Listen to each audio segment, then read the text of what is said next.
அனைத்து சகோதர சகோதரிகளுக்கும் எனது அமுத தமிழ் வணக்கம். வேண்டாமே காஃபி அப்படிங்கிற தலைப்பில் காஞ்சி மகா பெரியவரிடம் அவரோட அருளை பெற நம் மனம் தூய்மையாக இருக்க வேண்டும். அது மனதில் அன்பு, பொறுமை, கருணை, இரக்கம், உதவும் எண்ணம் இருக்க வேண்டும். கோபம், பொறாமை, எரிச்சல், வெறுப்பு கூடாது. சுத்தமான இடத்தில் தானே சுகாதாரம் இருக்கும். சுத்தமான மனதில் தானே அமைதி குடிக்கொள்ளும்.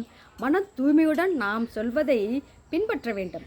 வேண்டவே வேண்டாம் என அவர் தவிர்க்க சொன்ன பல விஷயங்களில் காஃபியும் ஒன்று. மகா பெரியவர் சொன்னது காஃபி இல்லாமல் இருக்க முடியுமா?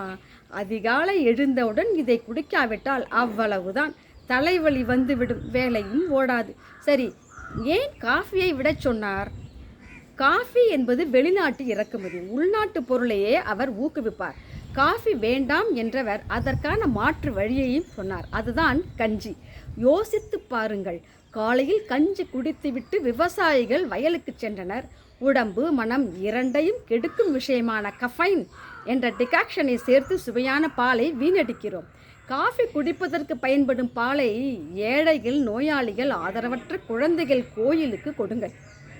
பால் இல்லாமல் குழந்தைகள் நோஞ்சானாக இருப்பதை நினைத்து பாருங்கள். காஃபிக்கு பதில் மோர் கஞ்சி குடிக்கலாம்.